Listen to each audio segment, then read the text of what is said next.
Open the wrong thing here. Let me get the right one open.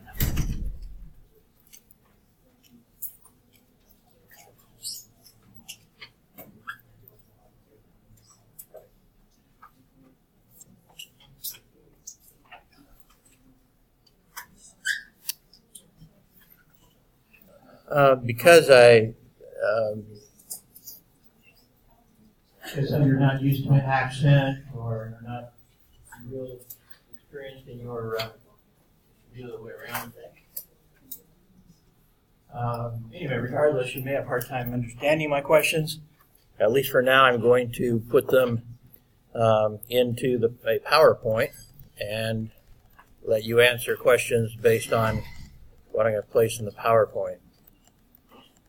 So, let's see who gets to be the star of the show today.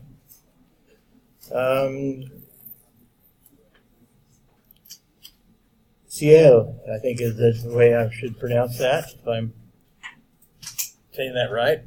Ciel, please answer this question. Which of the following statements is not true about Lule? Ciel here? Shan Chen? Okay. I'm not. My reading of your English name was Ciel. I'm not sure that's what that's supposed to be. No? Okay, so which is the correct answer to this question?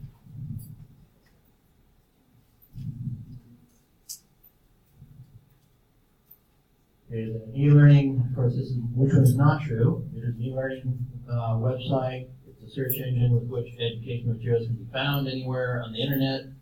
Students can find study materials there, textbooks, videos, slideshows, critique sheets. Students can complete quizzes there. Students can upload written assignments there. Okay, the second one is not true. It's not a search engine. You might have a little bit of search capabilities built into it, but not really a search engine where you can search everything. So that is correct.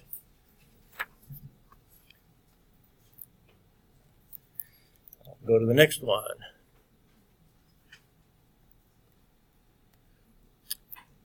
So you can be looking at that one while I decide who to give the honor of being number 2 with. Well, we'll go ahead with Gwendolyn. Gwendolyn, where are you? Okay. So, which of the following statements is not true about the first paragraph of a news story? It is called the lead. Again, this is, we're looking for the one that's not true. It should emphasize the whammy or hook of the story to attract readers. It should be no more than 2 sentences long. It should be comprised typically of 25 to 35 words, no more. It is the most important sentence in your story. Which one? C. D as in dog? And what do you think that is? Why do you think that one's wrong? Okay. Well, let's say you're correct with that. Now find another one that's not correct. And that one's actually, that's kind of, it's comprised typically, I use the word typically there. Typically it would be 25 to 35. That's actually the correct answer. So I'm not trying to fool you with this stuff with a small change.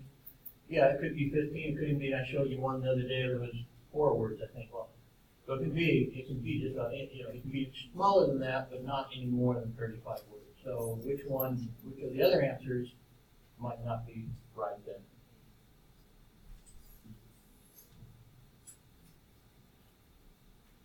Again, we're looking for the typical answer, not necessarily the. There are always exceptions to just about every rule. Not always, but there are. But one of these, once in a while, could be true, but is normally not true.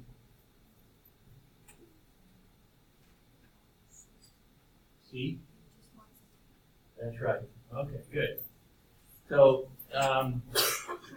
be sure be ready to defend your answer. So I'm not going to count this wrong because her reasoning with D was good. As I have said, it could be smaller, it could be 15. But the right answer in this case is C. It should be that's the wrong answer. You could say the one that is not correct is C. It should be no more than 2 sentences. It is almost always 1 sentence. 99% of the time it's one sentence. The only exceptions to being one sentence is if what we would call a staccato lead, which would be used it's a kind of descriptive lead, usually like a shot in the dark, a loud noise, and a body falls dead. 3 sentences. Okay, that's a staccato lead is almost never used. It possibly could be used, but the wrong answer here, correctly identified, is C.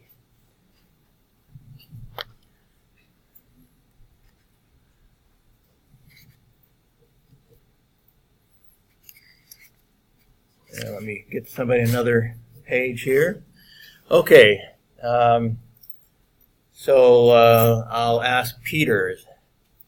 Okay. So which of the following statements is not true about the complete lead of a news story? A, it includes paragraph 1, the lead, and paragraph 2, and sometimes more. It should summarize the most important elements of the 5 W's of the 5 W's of the story. It should never make up any details, even in a course like this. Well, in your statement last week, you told me that in our course, sometimes we can use some fake details, like it was the author of a book, but you made it a real man coming to our campus. Okay, so the answer here is C. In this class, I'm allowing you to make up a few details, particularly for that second paragraph, such as the name of the conference, since it's not a real conference, or the day that it occurred, since it's not occurring at all. So in paragraph 2 only, I'm allowing you to make some information up if you need to. Thank you. Okay, let's see, do we have another one here? So the question is, which of the statements is not true about the body of the news report of this course? The news report for this course.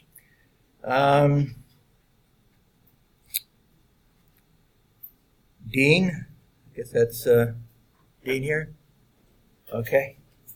Or how do you pronounce that? Dean or? Let's see. Ye De Fang? Okay.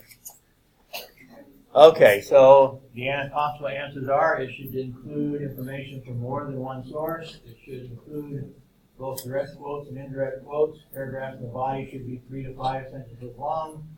It should be specific and avoid paragraphs that refer to what people talk about, and instead know what they said specifically. Which of those is incorrect?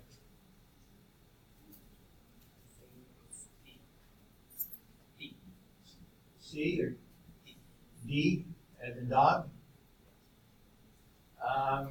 No, that is correct.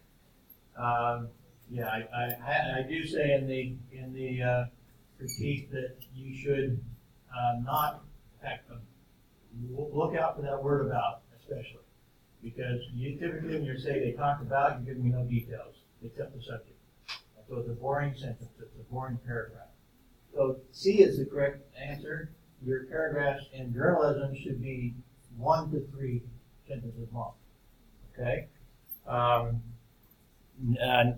Never more than 3 sentences. So this is beyond what it should be. So keep them short. 1 sentence. I mentioned in the last class specifically that 1 sentence is okay. And I talked about one of the reasons is the narrow columns, and even 1 sentence looks like it's a fairly long paragraph. It's a long sentence anyway. 3 sentences, if they're regular size sentences, look like a very long paragraph in the narrow 2-inch column. So we want to keep our paragraph shorter, and I gave you some ideas on how to keep it short, where to break it at. Okay, but we'll stop there with that. Thank you. Be prepared to answer questions. And we will, at the start of most classes, we'll do that. So you all get a chance during the semester to answer a few questions. These aren't worth a lot, but they're worth, should be paying attention. They would add up after a while. Okay, I'm going to go to a different PowerPoint. So I'll close this and go to our discussion of the first chapter of the Lule, the Media and Culture, the Understanding Media and Culture book, is what we're going to talk about today. And this will also be somewhat of a demonstration of what I would expect from you. Some people were saying, gee, we can't talk for an hour. Well, I can guarantee you I won't get done with this chapter today. The chapters have a lot of information. So I am challenging you to try to push your individual presentations to about 20 minutes, which would mean a team of 3 would be at an hour. If you can't, I'm not going to argue too much if it's a little bit shorter. But as you'll see in today's chapter, there's a lot of material to cover here. And particularly, well, I would say, and I've told you this before, I think this book is a lot more interesting than the other book. But the other book, also, I'm giving you the PowerPoint that the previous class used with the other book. So you have some place to start with. It just takes actually these two books do coincide somewhat, in that the other book is looking at the age of speech, the age of manuscripts. It's going through different what is called ages. This is talking about different eras or ages also. So it's talking about the Middle Ages, and so this very chapter I'm going to talk about today overlaps quite a bit with the discussion in the other book. Now, the other book, however, kind of expands it into that the entire book is built around that idea of the different ages of media development. And so these two books actually do correlate quite a bit. The other one is also talking about how the technology affected the culture and affected the age overall. What was the world like when we had no media, where the only medium of communication was speech? What was the world like then? What was it like when suddenly we developed writing and we started writing manuscripts? And what was it like when then Gutenberg developed the movable type press that could print out about nearly 500 pages an hour, rather than people taking months to write it out and copy manuscript after manuscript? What did the world look like in these different ages? So this chapter kind of puts into somewhat, all the chapters that the title suggested, Understanding Media and Culture, all of them talk about culture, just like the other book does. This one, I think, approaches it in a little bit more interesting way. The other one approaches it a little bit more from a scientific perspective. And he tries to analyze it in a scientific fashion. That's why I say it sounds a little bit like a PhD dissertation. And that's where it gets a little more complicated, is it's a little more scientific than this one tries to be. But they're covering it from a similar perspective. So first off, what is communication? There are different types of communication, but ultimately, what is communication? What do you think? What is it? How would you define communication? Anybody? You don't need points for this, but I'm not going to give you points. You see all the different types of communication, and you see the different types of study. So interpersonal communication, that is inside, talking to ourselves basically, is a field of psychology. We all talk to ourselves, or at least I do all the time.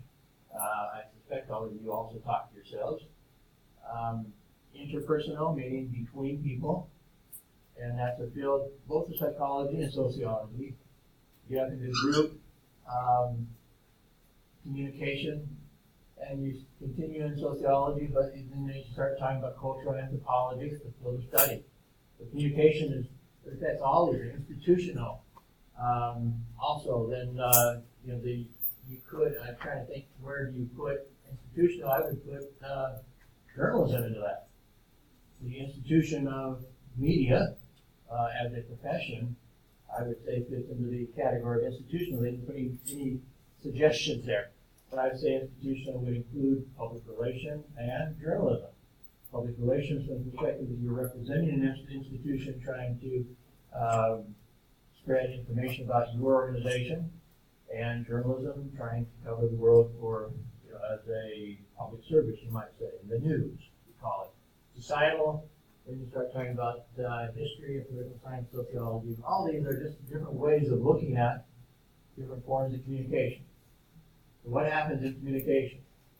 What occurs? What is this process that we call communication?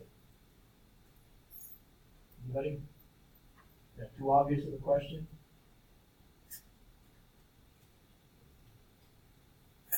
In my opinion, communication is something that one person gives information and another one consumes information. It's an exchange of information. Okay, exchange of information, and with that may be ideas, ideas similar, but maybe slightly different. In opinions, you can include a lot of things besides just factual information, including disinformation. Some organizations purposely give bad information. So it's, you can call it transmission or sharing or exchange is a good word. But all of it is somehow exchanging information. Even when we talk to ourselves, we're kind of exchanging information with ourselves. Let me see now. Why should I do this? And you start talking to yourself. Okay, so I don't know how that works exactly, why one part of our brain tries to exchange information with the other part of our brain or something. Our dreams, suddenly we come up with ideas. In fact, there's a process in business. I read about this a long time ago. Just recently somebody mentioned it again. I can't remember who it was, but it doesn't really matter. The idea that you program your mind before you go to sleep at night. You're facing a problem. The president of the American Business Consultants Association or something like that wrote a book on the subject. And he talked about before he went to bed, he'd program his mind. He would study out a problem he had to solve for a company. He was a consultant, like I said. And he'd basically tell his brain, okay, come up with a solution to this problem. And he'd repeat it to himself several times, come up with a solution to this problem. He had studied it out right before he went to bed, went to sleep, and very frequently when he woke up, he had a good answer for it. I've done that for myself and with some success. So our intrapersonal communication is an interesting aspect of communication that's when you start trying to define communication, it's kind of a little bit mind-boggling. Let me see, I'm exchanging information with one side of my brain, the other side of my brain. I don't know what's happening. Intrapersonal communication is kind of weird. Mass communication. I think that's fairly obvious. Mass, we're talking about in physics, mass is the kind of the size or the weight, if you would, of a certain amount of material. Here in this case, however, mass communication is talking about mass and the meaning of a bulk of people, a large group of people. It doesn't necessarily have to be to everybody. It could be a designated group of people, such as a newsletter. You'd only be sending out to people who subscribe to your newsletter or are interested in your subject. Even a newspaper might only be distributed to subscribers, people willing to pay for it. So it's not absolutely everybody, but it's a large group of people within society. Information, and it typically suggests information from one source to many. So at least traditionally, mass communication has been one person communicating with lots of people. Now, the Internet's kind of changed that. We'll get to the Internet later, but this, so we're just kind of defining some terms now. We have different elements or different things that we can transmit in mass communication: text, image, sound, video, and we have different media. So, what is mass media? Media are those instruments that we use to mass communicate. And so the mass media are newspapers, magazines, TV, so forth, those things that allow us, they're the instruments, the tools that allow us to communicate with many people at once. If you think back to, again, the age of speech, when all there was speech, you didn't have very much, you didn't have instruments with which to communicate with a lot of people. You could stand on a hill and yell, and that was pretty much it. So you might have gotten to 100 people. Maybe even some areas where you had really good acoustics in nature, you might get to 1,000 or more people. But you were somewhat limited, and you had no instruments of any note to help you communicate with the masses. So now when we talk about mass media, those are the tools or instruments we use to transmit our communications with many people at once. Culture and communication. How do those relate? And first off, what is culture? Before we get to the relation, what is culture? We want to define culture for us. It gives us some ideas. In fact, it gives us definition. The expressed and shared values, attitudes, beliefs, and practices of a social group, organized or organization or institution. So it doesn't have to be a country. It doesn't have to be associated with a language, though those typically do provide some cultural aspects. Different countries, even countries that are next to each other, Indonesia and Malaysia, are somewhat different in their culture. I spent a lot of time in Indonesia. I was there for a week or 10 days, something like that, and I'm surprised at how different Malaysia is from Indonesia. There are a lot of similarities, but there are a lot of differences. And yet, that to me, it seems like if any two countries should be extremely similar, those two should be. They share an island with each other. They have a lot of things in common. Anyway, the countries, differ, perhaps because of their leadership, perhaps because of their history. How early did they develop democracy, for example, if they ever did develop democracy? How is there a form of free speech, or is there a government that represses free speech? What sort of philosophies developed in that country? Who were their philosophical leaders? What religions are there? Lots of things that can help determine what your culture is going to be. Even down to jokes. Like right now in America, the culture is changing somewhat because some of us kind of upset some of us because it seems like everybody has very thin skin. We call it. Somebody who has their feelings hurt. In fact, there's students at some universities that say they want to be given a safe place. What is a safe place? They don't want anybody to criticize them or whatever. They want a safe place. At a university, you should be able to say anything what you want to say pretty much. You go to argue and debate and like I think I was describing a time when I was debating during the Vietnam War, and somebody actually tried to come up on stage and attack me physically. Well, I'm glad that they restrained him, and put it that way. But the free speech that we were exhibiting was an important part of the dialogue. And the fact that people were angry over it, that there was a lot of emotion involved in both sides of the issue, that's just the reality. And I didn't really blame, I could imagine a conservative, getting out of control and trying to attack the liberal that was talking. In my case, I was a conservative and a liberal was trying to attack me. Those things occur. Obviously, part of the culture should be that you allow people to have their beliefs and you don't attack them physically for their beliefs. That's my perspective. That's an American perspective. Free speech is very important as a value, at least in name, in America. Stemming all the way back to before we became a nation, when we declared our independence from Great Britain. The idea of being able to say what you want to say, print what you want to print, is an extremely powerful value within our country. So it mentioned values. What do we value? What's important to us?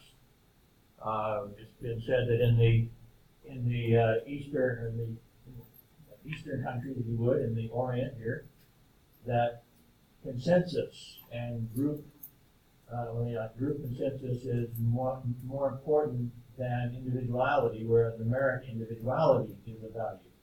We want to be different. We don't necessarily care if everybody agrees with us. We want to be able to say what we want to say. And so there's differences like that. The art, the food, child rearing methods, is it common to, spank or discipline your children physically? That can be part of a culture. In America, there's some division with that, but basically, for example, if a man attacks a woman, he can go to jail for it. At least the police will step in and they'll set up a restraining order, they call it, and say basically, you will not get within 100 meters of this woman, or we will arrest you for being too close to her. If she wants to be protected from him. So there's ways of protecting women. My wife is Kazakh, and in Kazakhstan, it is just considered pretty much normal that the men can beat up their wives if they want to. It was one of the reasons why she left him and divorced him, and why we're now married, because she feared for her life in her first marriage. So that becomes part of culture. Not to say it never happens in America, but we take it extremely seriously to the point where now it's become part of an issue within our sports. If an professional athlete hits a woman, how long should he lose his job for? One of the best running backs in American football was suspended for an entire year for hitting a woman. So, even though people paid a lot of money to watch him as an athlete, that was not more important in our system than the fact that he beat a woman. And so he lost his job, and the fans could no longer see him play football during that period of time because he had done that. So culture, let me go to this next one, kind of also. Here's another definition: an historically transmitted pattern of meanings embodied in symbols, a system of inherited conceptions expressed in symbolic forms by means of which men communicate, perpetuate, and develop their knowledge about and their attitudes towards life. Kind of complicated definition. I think the graphic that I came up with is important, however. Some of the stuff that some aspects of culture we see and they're obvious and apparent. We see the music, we hear the music, we hear the language, we see how people dress, we see, we read the literature. All of this is obvious. The other stuff is not so obvious. Lots of invisible aspects of culture. What I just mentioned, competition versus cooperation. More of an Asian thing, more of an American thing. Our code of ethics, what is ethical? Our notion of modesty. How should women dress, for example? Quite different from culture to culture. Notions of time. For example, we laugh about the Kazakhs. If you get there half an hour late, you're a little early for just about any event.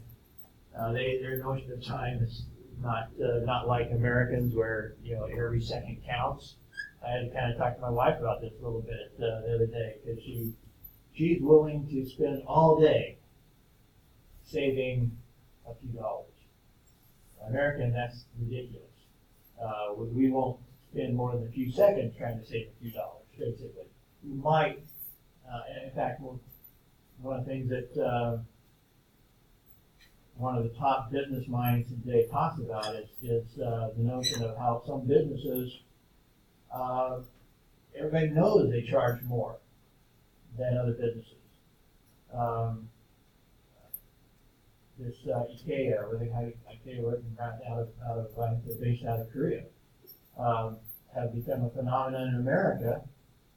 But the reason why, and everybody wants to go there to buy stuff, is not because it's cheaper, not because it's better, but because you can find anything there, and you save time shopping.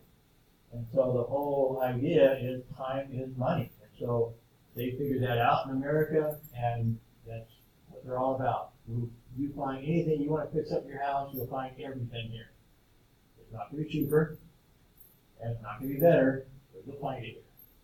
And so you can go buy all the furniture you need, all the stuff you need for your house if you go to that store. So the notion of time is very different. Even, doesn't mention here, but one of the other places mentioned medicine. We teach traditional Chinese medicine here at this university. Very different than American medicine. Some of the medical ideas in Kazakhstan, very different. Some of the, especially most related to the culture is what the common beliefs are. In Kazakhstan, I don't know if you have this belief, but in Kazakhstan and Russia, they believe that wind will give you a cold. And so even on a hot summer day, they will close the window if it's windy. But they're convinced that just wind will give you a cold. There's no scientific evidence of that, I don't think, but I've never seen any. But, Americans would laugh at that. Americans do laugh at that notion. They believe that drinking a cold soda or a cold drink will give you a cold. Americans laugh at that. And gradually, my wife is suddenly, she's accepting that cold drinks are too dangerous. Not to say they couldn't have any at all impact, but not much. They don't really cool down your body that much. By the time they hit your stomach, your stomach warms it up, they're gone. It's not going to use much energy to warm up the cold drink that you consume. Anyway, but there's lots of different ideas that relate to your culture.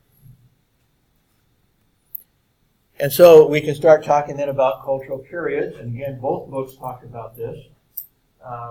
Cultural periods relate a lot to the technology that existed. And the technology, particularly communication technology. Is there any, like in the age of speech, there was no communication technology. You communicated by voice, that was it. Now, you might yell louder, you might get on top of that hill, you might find a good place where you have good acoustics and could talk a little bit better, a little bit, get more people to hear you. But by and large, there was no technology to help you communicate with other people. A cultural period then is a time marked by a particular way of understanding the world through culture and technology. Changes in cultural periods are marked by fundamental changes in the way we perceive and understand the world. So one of the most, as we look at different cultural periods, we realize it wasn't just the tools, the change in tools, it was a change in lifestyle. It totally changed the way they worked and their interaction with other people, that suddenly they could learn more about people on the other side of the world, or as far as they could get communication from manuscripts from one part of the world to another part of the world. You have what you could call institutional memory. Even today, that's a challenge. At my previous university, I was basically fighting all the time to try to establish better institutional memory because there was none. And so they would reinvent the wheel, so we say, over and over and over again, because nobody would write stuff down as to how they did it the last time, like how you prepared and put together a conference, for example. I was head of their international research conference, and they had no institutional memory. One of the institutional memories I developed was a database. Voila! Data. Big data today is important. They had never bothered to put into a database the name of people who came to their last conference. And so they could never invite them back again. And I said, this is crazy. You need a database, and you need to use tools that you can, in mass, send emails out to all these people. And so we need data. And just that one thing, plus a little bit of extra effort maybe in PR, allowed me to greatly increase the attendance in our international conference. Just emphasizing something that should have been, I thought, commonly understood. You need data. And that's a key part of communication, is you need to have the information about who and how to communicate with people. And so we increased our number of participants in our conference by more than 30% in 1 year, just by using data, and I set it up so they could use it in the future, and once I left, they kind of threw it away. So, oh well. So technology and communication, types of communications can have an extreme effect on an entire society. Middle Ages. Now that's actually, we're picking up the story after the age of speech. The Middle Ages, we did already have, had writing. And so in this period of time, we had manuscripts. So that's really the second chapter, the second era covered in our other book. So we're kind of ignoring the age of speech in this book. But in the Middle Ages, we did have manuscripts. The authorities, like the king and the church, were those who dictated what was true. They were also ones who controlled manuscripts. The Catholic Church in much of the world actually forbade people from having copies of the Bible of all things, which seems kind of weird to me now. Seemed weird to other reformers like Martin Luther also, who started changing that. But for years, you could actually be burned at the stake for having a copy of the Bible, the foundational book of the Christian church. They still have lots and lots of things in their library that they will not release to the world. So they're all about the Catholic Church, all about documents. They're one of the earliest churches at least in Christianity, and they are jealous of their documents. But in those days, it wasn't. In fact, one of the key changes in what happened in America, and a kind of a misunderstanding with among even Americans, is the idea of separation of church and state. The prevalent idea at the time America was established was that in almost every other country in the world, religion and government were tied together in some way. And particularly in the Western world, especially in Europe, the Anglican Church or the Church of England controlled England, of course. Catholic Church controlled Spain and Italy and many of those countries. Lutheran Church gained control over Germany after Martin Luther's Reformation efforts. But even those that had experienced negative treatment by the Catholic Church then became themselves somewhat brutal in the way they governed their country. So they tried to influence their countries. Some of my ancestors on my mother's side were called Anabaptists. Now they're called Mennonites. They didn't agree with the Lutherans. And some of them were tortured by the Lutherans. And you would think, Martin Luther was a reformist that was trying to get rid of some of the bad practices of the Catholic Church. But once it became part of government in Germany, it became bad too. At least from my perspective, let me put it that way. It picked up, once you combine government and religion, there were a lot of negative effects from it. And among them was the control of technology and communication, the manuscripts. First off, manuscripts were very hard to produce anyway. So you might spend months or even years recreating a manuscript by hand, writing every piece, and all the manuscripts were different. You find that in this day and age, as we discover manuscripts, we have to ask ourselves, how authentic is this manuscript? Was it transcribed properly? Is it even true? Is it fictitious altogether? Some of you may have seen the movie, I forget what it's called now. I just looked at the book yesterday. They come out with a new one. Anyway, the idea that in the Christianity, the Virgin Mary, that Christ had married somebody else, had married Mary Magdalene, and Mary Magdalene had children from Jesus Christ. But most Christian churches don't believe he had children, don't believe he was married. But that there is at least one manuscript, or probably more than one, that suggests that Jesus was married, contrary to the teachings of almost all the Christian churches. Almost all of them, actually. mind us he was married, but that's unbelievable. But most of them have never believed that. And this whole story that was written, I forget what it's called now, but anyway, it became a great movie, was the idea that there were people who were fighting to protect and other people trying to destroy the children of the ancestors of, or the descendants of Jesus. And anyway, I can't remember all the plot now, but that manuscript that suggests that Mary Magdalene, or manuscripts, was Jesus' wife, and that they had children, and that she became one of the top leaders of the church, that exists. But one of the things they do when they start looking at manuscripts is they start counting how many copies of the manuscript can we find. And if they only find a few copies of it, then they start doubting whether it's authentic, whether that they discover lots of copies of the manuscript. It's okay, this one was widely spread, obviously widely believed. We can believe that one a little bit more.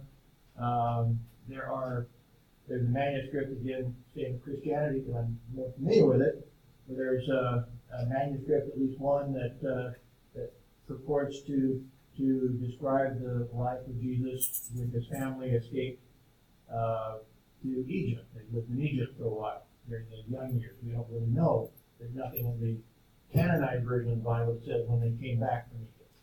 But they escaped Egypt to escape from a king who was killing all the children of a certain age, because he had been told that there was going to be a king born that would become a great king. So anyway, there is a manuscript that purports to tell about his life in Egypt, and it talks about him feeding little birds and stuff like that. There's not enough copies of it for it to be taken very, very seriously. It seems to be, from what we've seen, that there are a lot of people during that era of manuscripts were kind of like novelists. So they didn't pronounce that they were novelists. They didn't say this is fiction. They put them out, and so now we have to figure out, was this fiction or was this real? Did they have any authority, or were they just making it up? Because that's in archaeology and related sciences, that becomes a very intriguing exploration. What is authentic? What has some truth or some historical basis for it, or what is just made up? And it's very, very challenging. One of the things that in Christianity, that for many years, many Christian churches believed the Bible was exactly right. Well, anybody who believes that now is ignorant. It's not exactly right. Because during all these years of manuscripts, things were changed slightly. And so now that we have the Dead Sea Scrolls, were a bunch of scrolls that were hidden in a cave, and a shepherd boy was throwing rocks, and threw a rock inside this cave, and they heard something crack. And there were the manuscripts being kept in vases.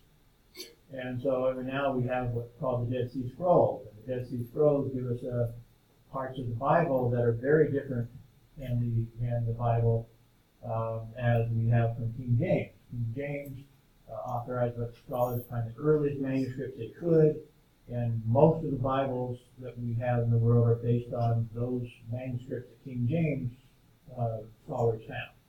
And that was, that the earliest they could find was about 400 years after Jesus died. Whereas the Dead Sea Scrolls came from about 200 years before Jesus lived. So it's only Old Testament stuff. But anyway, again, that sort of stuff can shake entire religions and shape entire religions. As what do they believe? What is their belief based on? When we're going back to these manuscripts, then we find there's a lot of differences between one manuscript and the other, depending on, and they make more and more changes as time goes on. You find the changes again from the Dead Sea Scroll version of the book of Isaiah in the Old Testament is very different than the King James version of Isaiah. Quite different. Because that was 600 years between when it was written, the Dead Sea Scroll version was written, and the earliest version that King James scholars could find. So lots of time to make changes and make mistakes and whatever. Whether they were on purpose, whether they're accidental, it's hard to know. Impossible to know. In the early modern era, This was the time when now they invented the Gutenberg press, and with this one you could move the type around, you could type on and set up your different pages fairly quickly. And as I said, then once they had your page set up, you could print about 480 pages in an hour. This was, like I say, this was a total revolution compared to the manuscripts. And now the churches and the kings lost control over the content of books. Because now books could be written so quickly, they became so much less expensive.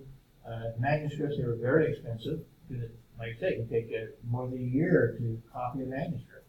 So they were very expensive. Once the Gutenberg press was invented and other improvements of it over the later decades, to where now the press that we used at the newspaper I was at you stood next to it, it sounded like a freight train. It could do what was it timed out at? It was timed out at something like 60,000 copies of a newspaper per hour. So in 1 hour, it could print all the pages of the newspaper, bind them up, cut them, distribute them, and kick them out the door as one volume. 60,000 in an hour. So you can see how that would make a big difference. In the early ages of the early time of the newspapers in America, one of the big things that one of the New York newspapers got a steam-powered press, and suddenly it became much cheaper per copy, and so that's the start of what we call the penny press, where the newsboys would go out and for 1 penny sell a newspaper. Made it very, very cheap, and now they base most of their revenue off of advertising. Total change in the way of thinking with the penny press, for example. So anyway, the Gutenberg press was the start of that. Before this era, in the Middle Ages, very few people could read. Only the aristocrats could read. So, and if you think about it, since everyone had the manuscript, so they had anything to read, basically. So, other than like maybe leaflets, stuff like that, the government might want to put out posters that some people could read. Not many people could read during that early time. One of the major events or major things that helped America become America was suddenly public education. That everybody was learning how to read. So even that was in the 1800s, early 1800s, that was being developed. And that's not that long ago. Before that, even during this period of time, as literacy was increasing, it was very odd that a country would basically try to get everybody to learn how to read, even in 1800. So literacy grew gradually through the early and into the later middle or modern era, modern era, and it began by the very fact that people could read, or more and more people could read. Still, a lot of people got information from other people, and they still do, by the way. We have what we call opinion leaders. Even today, people depend on others to help them interpret the news. So even though they know how to read, even though they can listen to radio and watch TV, there's still this concept of opinion leaders that is very important when you start studying mass communication. You don't always you don't form all of your opinions on your own. You want somebody to help interpret it, and that's called an opinion leader. You have different opinion leaders in your life, depending on what you feel confident in coming up with your own conclusions, and in other cases, ask a friend or ask a parent or somebody what they think about something. So literacy education was growing. This is the era of exploration, when Columbus and Captain Cook and others were sailing the world, trying to get a better idea of what the world looked like. That it was indeed round and not flat, as some people have been teaching before that. In fact, that was an official position of the church before that, the Catholic Church. People who disputed with that were punished for disputing and for trying to explain that the world was not flat, and that the stars did not rotate around the earth. The earth rotated around the sun. basic concepts like that were punished by early church and government because they were considered heretical. We believe that the whole universe doesn't rotate around us. Obviously the whole world, everything rotates around us, right?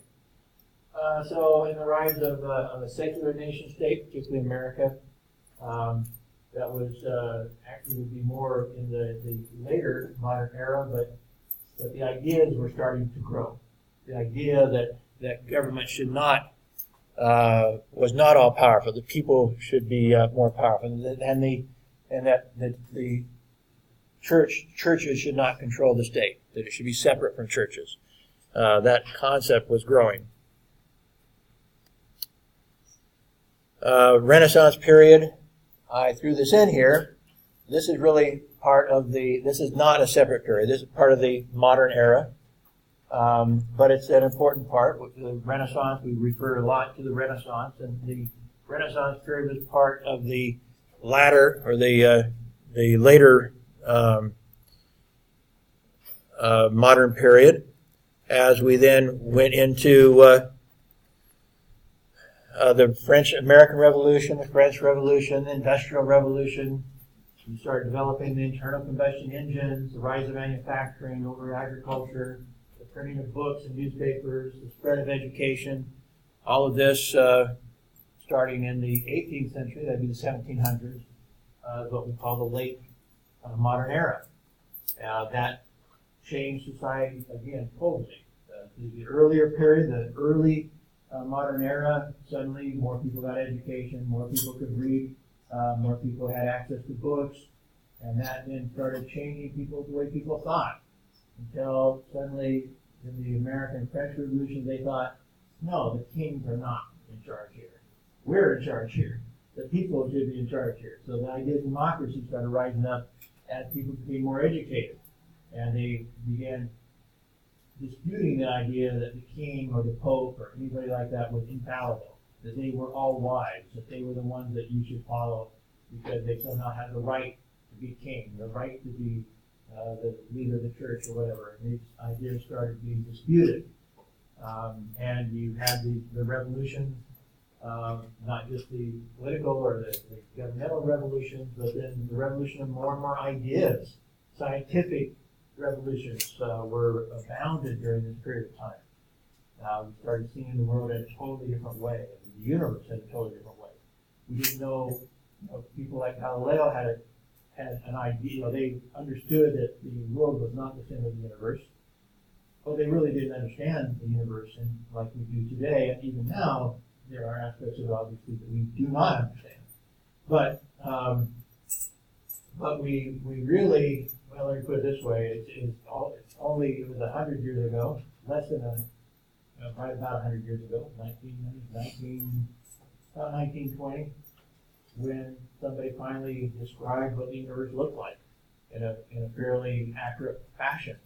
So we didn't really understand what the universe, not the universe, but the galaxy, our own galaxy, the Milky Way galaxy. They did not understand how the Milky Way galaxy operated. And that it also had a center core, and that the stars and along with the planets revolved around the center core of our own galaxy. That was not understood until just 100 years ago. So a lot has happened. And the way we see ourselves, from just that one point, that when you're looking at the early, the Middle Ages, as I said, the idea of the world being flat, the idea of everything revolving around the earth, those sound silly now. And the idea that the church would want to mandate that you only believe this. You could not believe that the earth was not the center of the universe, or you were a heretic. You could be burned at the stake or whatever if you believe such things.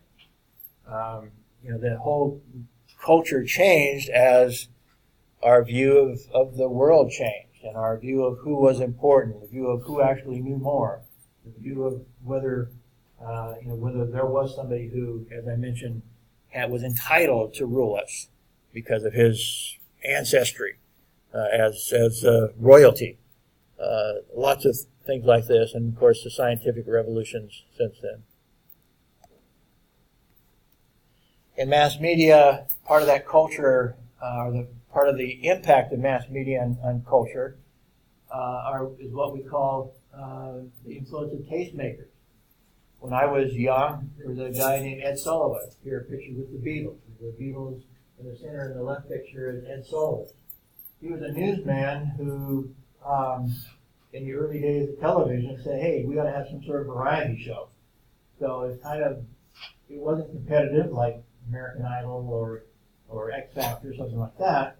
America's Got Talent, Britain's Got Talent wasn't competitive, but it was just a variety show. He invited the best singers, the best instrumentalists, the best comedians onto his show. And in New York, he was, like I said, a New York journalist when he decided when he proposed this to the network. And let's see if we can bring this up. Oops, that's not going to come up that way.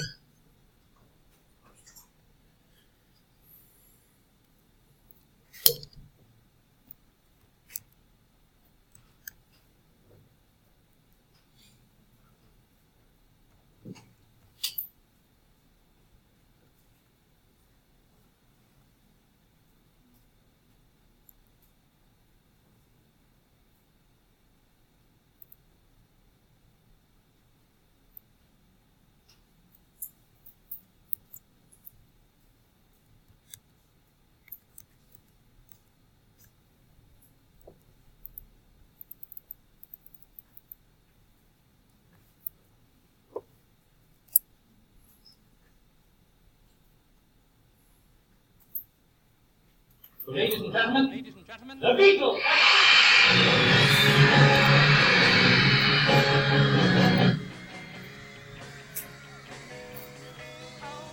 And we lost our sound, but here we go. I think you understand when I say that something. I wanna hold your hand. I wanna hold your hand. I wanna hold your hand. Oh, please, say to me, you let me be your man. And please, say to me, you let me hold your hand. You let me hold your hand.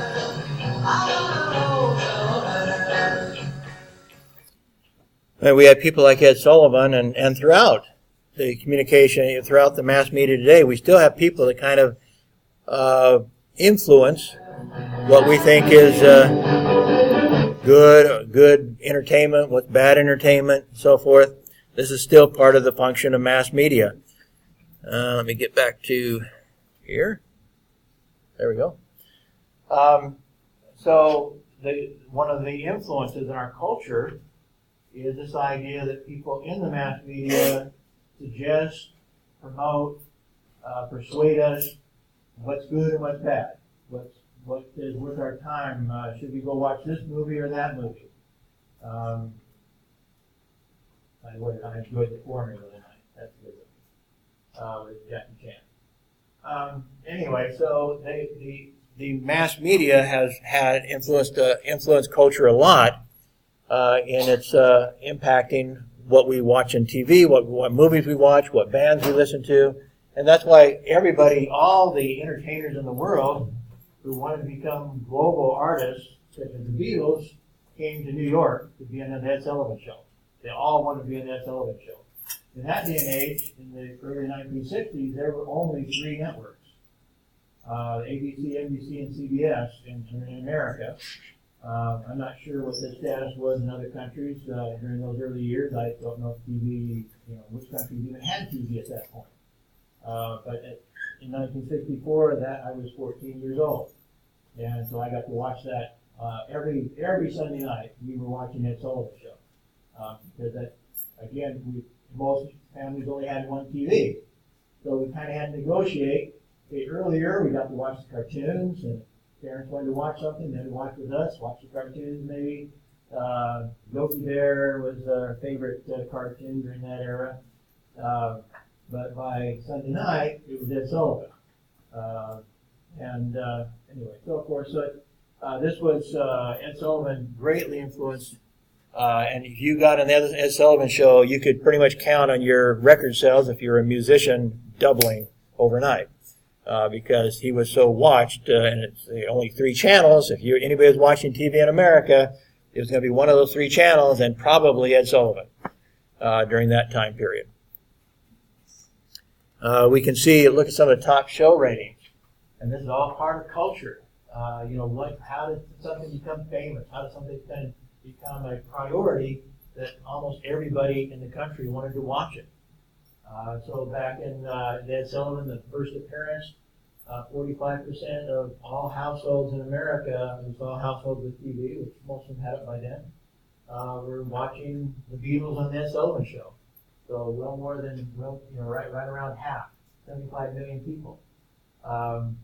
When Elvis had been at Ed Sullivan a few years earlier, 1956, it was fewer numbered because we had a lower population and not as many people had televisions in 1956. That was, think about the time my family got a television. I remember watching TV a little bit before that. But not everybody had a TV in 1956. But out of those that had a TV, 82%, almost 83% of people watched Elvis and Ed Sullivan. So obviously Elvis's career really took off when he was on Ed Sullivan in 1956. Because that was before he really, really became a hot item. I Love Lucy was a favorite comedy show. And one of hers, 1953, again, the number wasn't as high, but the percentage of Americans watching Lucy go to the hospital, about 72% of all the households with TV in 1956 were watching that show. The MASH was another comedy, but it's kind of a strange comedy in that it took place in Korea during the Korean War, and it was a comedy about the doctors who had to go to the war to take care of the wounded and so forth, but they turned it into a comedy. It may sound strange if you've never seen MASH. It was a very, very highly rated show. And you see their finale. I think they were on TV like 8 years or something. So their finale, they become part of the American culture, very much embedded in the American culture. And when they hit their finale, over 100 million people watched it, 60% of all the households in 1983. Seinfeld, another comedy, a sitcom. I'm sure most of you know who Seinfeld is. Everybody know who Seinfeld is? No? Interesting. Okay, well, Seinfeld was another famous sitcom in America, and his finale, 41% watched it. By then, 1998, cable started penetrating the U.S. In a very high rate, and so you had lots of things to watch. And so now instead of 3 channels, you had 100 channels to choose between, or more than that. And so the fact that Seinfeld could get 41% of the entire TV audience, considering that now there were hundreds of channels, was quite remarkable. So nowadays it's getting harder and harder to get a high percentage because of cable and so many options you have. Now also competing with the internet and all the options you have on the internet. So the age of the tastemakers is disappearing. The influence that people have over us is disappearing in the mass media because there's so many channels, so many ideas, so many opinions. American Idol, again, even a later one, 2006, it only had 17%. It was, but in our era, that's a high number. 17%, when you have hundreds of channels, is a high number now. So everything has changed, and that changes our culture. During that period of time, when everybody was watching, America had much more of a cohesive culture. Because everybody was watching Ed Sullivan. Everybody watched the Beatles. Everybody watched Elvis. And we had a much more cohesive culture. Now that there's hundreds of channels to choose from, that's one reason why the culture of America is kind of changing rapidly, and why the very fact that everybody gets to watch what they want to, even within a home. Like I mentioned, we only have one TV, so everybody has to watch the same show. So it's also even the culture within a family changes.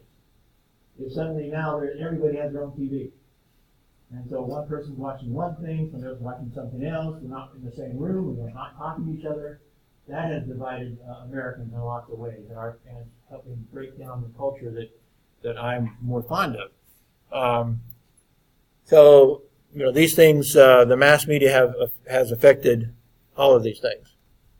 Gatekeepers, the concept of gatekeepers, that was much stronger in the late modern era. Because the fact, again, the limited number of media, somebody got to he was the keeper of the gate. The idea that who gets in, who gets out, he's the gatekeeper. What stories get in, what stories don't get in. That's a lot of power. And when you have a limited number of media, that is a very powerful position to be in. That has broken down now in the postmodern era. In our day and age, that's broken down because, again, there's so many media, there's so many opinions, so many channels of analysis and information that it's hard to even know what is factual, let alone we're not all being guided by one strong personality, like some of the news anchormen, the TV anchormen, where everybody respected them. No matter, they tried to certainly portray themselves as being very middle of the road. Walter Cronkite comes to mind, one of the great TV anchors. Everybody loved Walter Cronkite, and they respected him, they trusted him. Some of the other early TV anchors on the networks were likewise respected and honored. Now, a lot of people don't even know who the anchors are of these network news, and they don't honor them. They're arguing about whether they're lying, whether in fact some of them have been caught lying. That makes it even worse, is that when you have a famous anchor and you find out that his CV is false, that he's been lying about some of his background and stuff, which happened recently, relatively recently. That makes it even worse. So anyway, the idea of a gatekeeper during the late modern era was extremely important, especially in those countries that had free speech, free press, but still somebody was keeping the gate. And that gatekeeper was controlling the agenda in America, the thinking of it, not necessarily how people thought, but what they thought about, what was important, who set the agenda. The gatekeeper set the agenda. What was, and still the mass media has some influence over the agenda, quite a bit.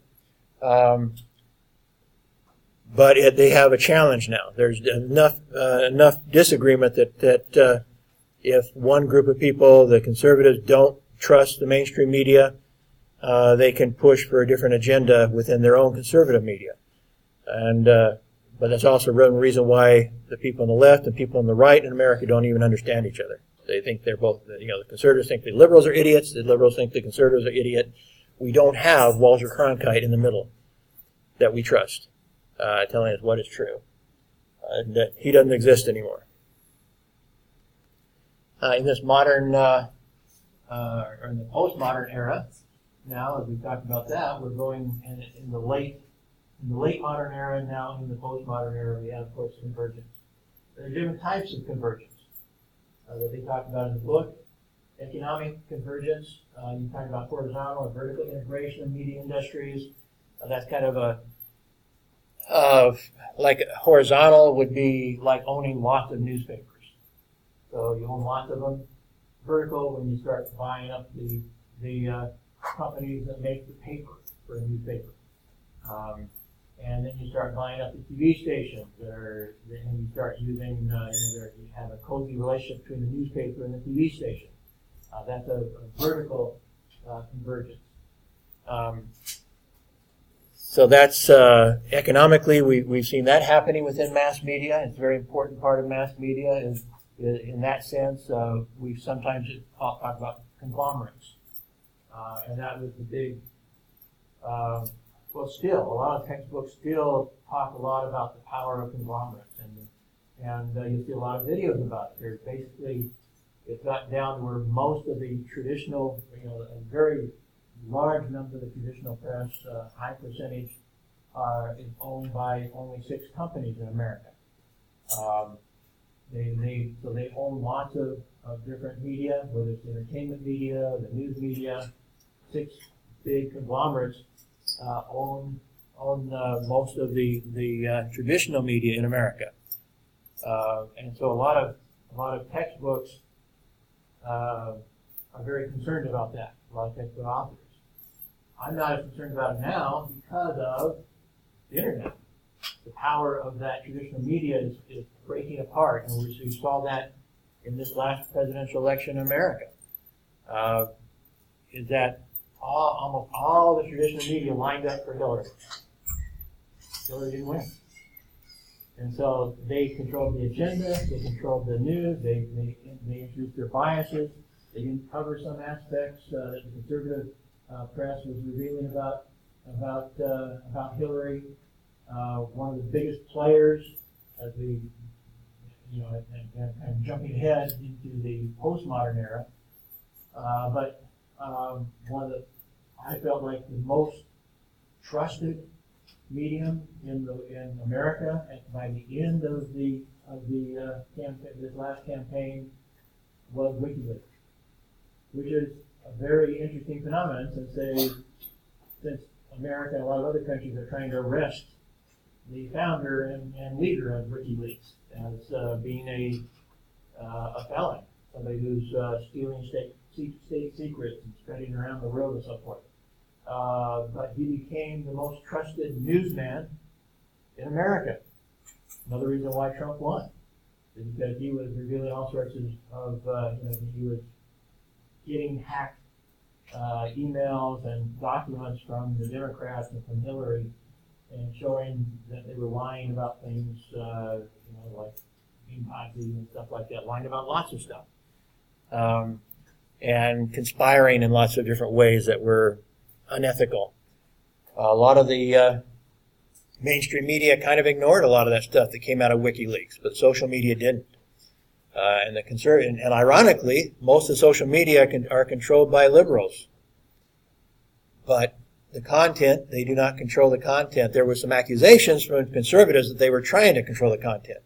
And I still wonder about it now, whether they are trying to control the content of the conservatives. And they're talking about maybe doing a little bit of censoring of content. They're still under discussion. But nonetheless, during the election, the conservatives took over Facebook, basically.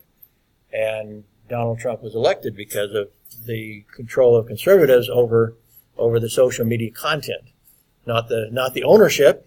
The ownership was liberal, but the content became conservative. Anyway. Going back to what I'm talking about is also Facebook and Google and the other online media have broken down the power of the traditional media. And that was evidenced in the election of Donald Trump. Because all of those mainstream media could not stop him from being elected.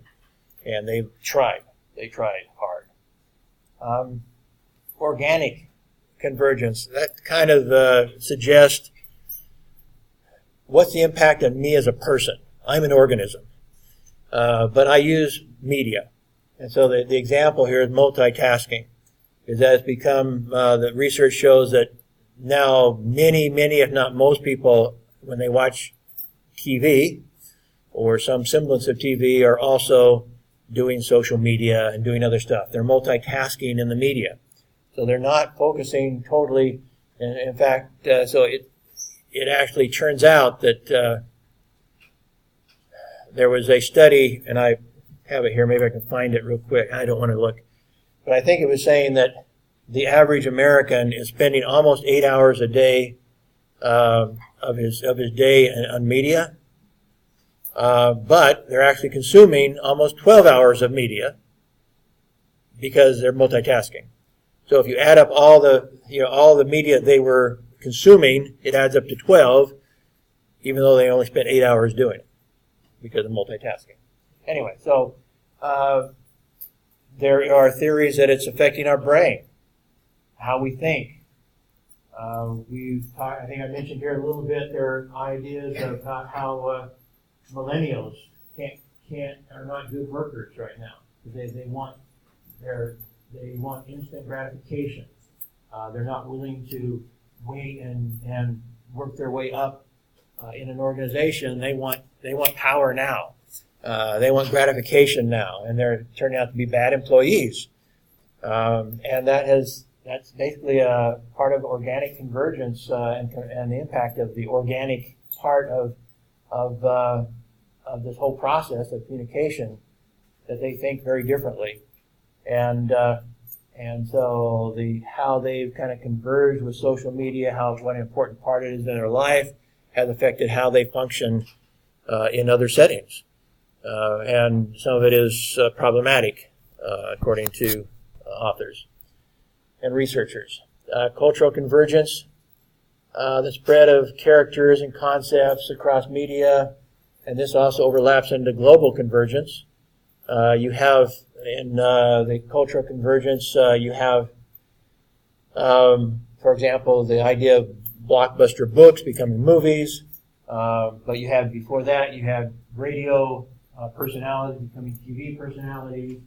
You had cartoons. You have cartoons becoming movies.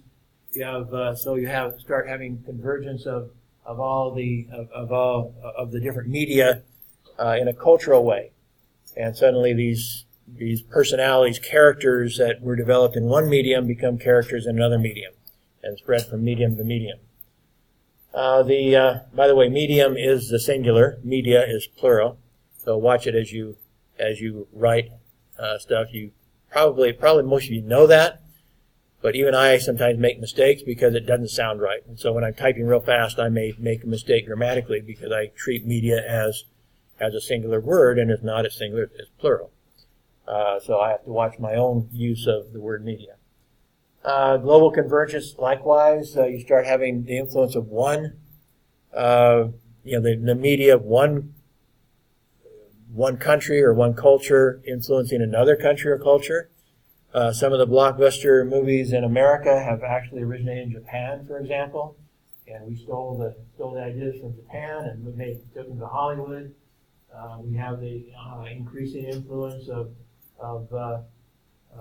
Hollywood and now Nollywood, and from other countries they're trying to get into the movie industry. That's part of the global convergence.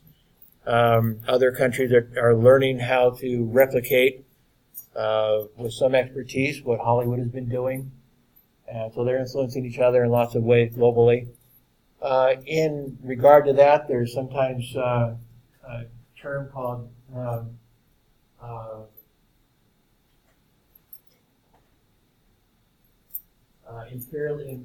cultural imperialism, in that one country has an inordinate influence in other countries, such as Hollywood has inordinate influence in other countries, and they consider that cultural imperialism. That we're somehow forcing the American culture in other countries and affecting their culture to the degree that it's done through bribery or something like that. They'd be absolutely. There's different elements, different issues related to it. To what extent are they doing things unethical to make it happen? And to what extent is it just happening naturally because people like Hollywood movies, for example? And so the people around the world are choosing to be influenced by Hollywood. That's a little different than if it's imposing itself in some other way. But nonetheless, there are concerns about how Hollywood in particular, but other cultural things from America and other countries too, are kind of spreading their influence on other cultures and changing other cultures.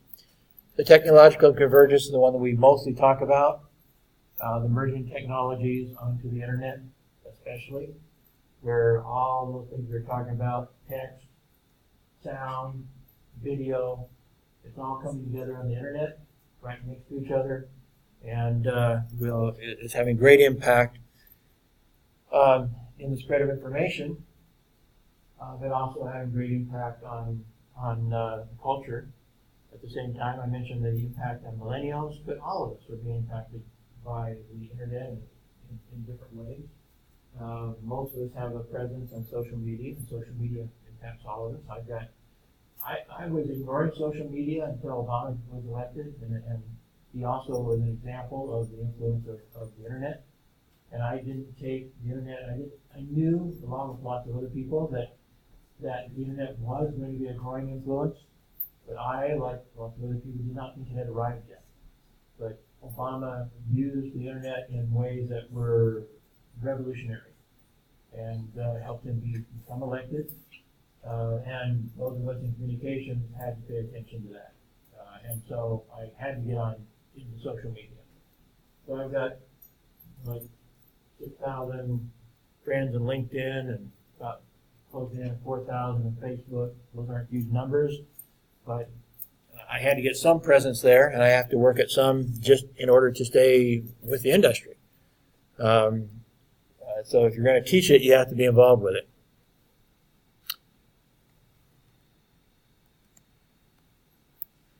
So we were talking some already about the postmodern era. That with it has come a rise of skepticism, questioning of reason and order, fragmentation and instability in institutions and in cultures. Cultures are changing very rapidly because of like the internet and the other media that exist in the postmodern era. Kind of a denial of a single objective truth or rejection of grand narratives that were imposed on us previously, not just by religion, but by science and by economists. There's these grand narratives that, even political ideas. People want to come up in the modern era, late modern era, they want to have this great, this was truth, whether it be communism or democracy or whatever it is, this is truth. And now it's kind of breaking down where people are a bit skeptical about all of them. They're skeptical about communism, skeptical about democracy in some form, skeptical about who's controlling a democracy, who's really in control, what establishment characters are behind the scenes influencing us. So there's a lot of skepticism in America, and part of it does relate to the conservatives' skepticism towards the mainstream media. Some of the far left are skeptical of the mainstream media too. They like to write about it, but they actually consume it quite regularly. But there's even right now, I've noticed with this, some of you maybe heard about this shooting in Las Vegas, where a crazy guy got, somebody, whether crazy or not crazy, whatever, a guy, supposedly only one, but YouTube is full of videos now claiming it wasn't just one. But already, in just a matter of one day, lots and lots of videos are occurring on YouTube saying that the police are lying about this. But anyway, supposedly the police version is that one person on the 32nd floor of the Mandalay Bay Hotel had like 16 guns up there, fully automated, and he was shooting down at a concert, a country music concert, and he killed, last count I saw was 59, probably more than that now. But yesterday it was 59 people died and about 550 injured, supposedly all by this one guy. There is all sorts of skepticism, and mostly among the conservatives, but some of you may have heard of the website InfoWars. They question everything. And but they're actually trying to become a little bit more journalistic. I noticed yesterday as I was going to InfoWars, because they had video of flashes coming from a different window than where the gunman was at. They had interviews with people who said they heard more than one gunman. There was more than one, they were sure. They had all sorts of interviews and evidences that already in one day they were accumulating to question whether the government was lying to us about what really happened there. That supposedly InfoWars claimed that somebody within the Las Vegas Police Department claimed that there were all sorts of political propaganda in the room when the police went in there, and the police aren't talking about the political propaganda, which is all basically anti-Trump sort of propaganda, leaflets against the current president. There were pictures of a Middle Eastern woman posted around the room, and they're saying that's there's obviously a tie-in ISIS claimed that he did represent ISIS, and the government position is, well, ISIS claims for everything, and the conservatives said no, they don't. Some of the terrorist groups do claim everything, but not ISIS. ISIS actually usually tells the truth when they are involved in something. So anyway, then all this stuff blew up in one day. And a lot of it comes from the skepticism among the people within America about whether they can trust mainstream media, whether they can trust the government. All part of the postmodern era. And it's part of the current culture that nobody can trust anybody anymore. All these big institutions are questioned. And like I say, the rise of the electronic media, the internet has fostered this, where InfoWars even exist to make all these claims, to bring up the video of the flashing in another window, and all the interviews and stuff. Without the internet, InfoWars would not exist. The mainstream media is always referring to InfoWars, by the way, as the fake news company. So they feel threatened by InfoWars. And so they're trying to destroy InfoWars by destroying their credibility. But InfoWars is doing likewise to them. They're saying, look at all this stuff that we have that the mainstream media doesn't have. Here's the flashing in this other window. Here's the interviews of people that say there was more than one shooter. Mainstream media is not sharing this stuff. And so InfoWars has quite a bit of following. I have no idea what's true anymore. Whatever. It's strange. Okay, what time do we have here? I wanted to watch this video, and I may just have you watch it on, I'm going to have you watch this. I will embed it into our Moodle site. So this is a very important video about how social media has changed history, made history, and changed history. I can give you a few highlights as I try to get through this PowerPoint. So, here are some questions when you watch this video, and you can count on me asking some questions about this video, by the way. So you do need to watch it. It's only like 16 minutes long, but I think you'll enjoy it. He's a very good speaker, brings in some very interesting perspective. This was made back in 2009, so it's kind of old now. But so you need to keep in mind when he was doing this. He talked quite a bit about China, for example, so some of you may be interested in what he has to say about China. But remember also, like I said, that he was talking in 2009. Things have changed a lot, for better, for worse. That's up to you to decide. So, how he describes the media, he talks about different media era himself. Is one reason why I wanted to talk about it. He talked about there's really 5 important technological revolutions related to media, to communications. 5 of them. The first one he talked about was Gutenberg. Was the fact that suddenly we had the printing press that could put out mass publications. That changed the world. He felt like the second one was the telegraph and telephone. That was one-on-one, but it changed everything. Suddenly you could talk to a family in America, you could talk to family members across the country. First through the telegraph, through text, so to speak. But then the telephone was not too far behind the telegraph in America. So even in the late 1800s, people were starting to talk to each other on the telephone in America. And so the one-on-one communication was revolutionary, that you could talk to people so far away and have a conversation with them. But he does point out a very important difference between this and some of the other stuff, that this was two-way conversation, but an important revolution. On the other hand, then came the recorded multimedia. So photos, you had the recordings like records, music records, stuff like that. You had tape recorders, all that sort of stuff that came out. So now you could develop movies. That was an important change with the audio-video ability to record audio-video in a permanent way, so you could have like movie quality. That was an important change in mass media. That then suddenly we had the technology that we could broadcast it through the airwaves. So radio with voice and TV with video. The idea that we could send it, 100 miles through the air, and indirectly the networks were tying into all these local stations. So basically, these 3 networks originally in America were sending their message all the way across the whole country, and the masses, true mass media, in the sense that the masses were getting the same message developed by one organization at the same time. So this is the picture of the internet, where you got all sorts of stuff going on. And so those are the 5 revolutionary technologies that Clay Shirky talks about.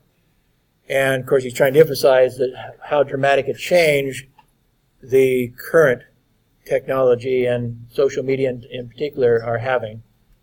Oh, that's the same photo or same graphic blown up.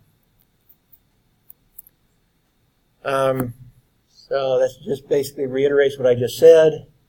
The 5 revolutionary media revolutions.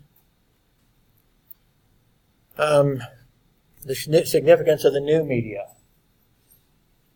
All the consumers are also producers, because the same technology enables both. So he points out it's kind of like you buy a book and you get a printing press with it. So it totally has changed everything, because consumers are also producers. That's one of the main things that has changed with the latest technology developments. And that is changing culture, that's changing everything, changing all aspects of our society. I won't go through all of those. I think you understand the significance of the new media, I think. It's much more social. Even is much more, it has changed dramatically within the digital area, within the era of the internet. It is developing. One of the ideas that Shirky points out is that this last one, new technology does not become interesting until it becomes technologically boring. What does he mean by that? It doesn't become interesting until it becomes boring. What? What do you think of that? What he's saying is that once the technology itself is understood by everybody knows how to make video with their mobile phone. Everybody knows how to do this stuff. Everybody knows how to use the technology. Now, the use of that technology becomes interesting. And it becomes being applied in new innovative ways. So it's actually the innovation of the usage is actually more important than the technology itself. How do we use the technology? So we've been growing up, we've been maturing in this new medium and figuring out how do we make it pay? How do we make it work economically? How do we make it work socially? How do we draw more audience? This is all part of the development of the use of the technology. So you have the technology and then you have the use of the technology, and the two are distinct and are very important to our culture and to the way that what is happening right now. So the growth during this period of time of social media is of particular importance in how it's affected society. So before, the early years of the internet, we did not have social media. We had things kind of like it. We had forums where you could text your ideas and stuff and communicate with people in a forum. I got involved with that early on in the web era, early web era, but it wasn't like social media. And I mentioned, I think that Obama had a lot to do with that too. I don't have the slide thrown into here, but I think I mentioned the other day that Facebook, in that 1 year after 2009, after Obama was elected in late 2008, Facebook grew, I think, like 400%, and Twitter grew like 1,300% or something. It was just astronomical numbers in 1 year. And a lot of it had to do with his use of it, people realizing how important this was in our society, or how powerful a tool it could be. And so people started using it as a tool in lots of ways, not just for politics. I've been able to reconnect with former classmates from my high school years, with people that I worked with in Central America when I was 19 to 21 years old, People I hadn't talked to for decades, literally decades, I'm now talking to via Facebook on a regular basis. So it's not all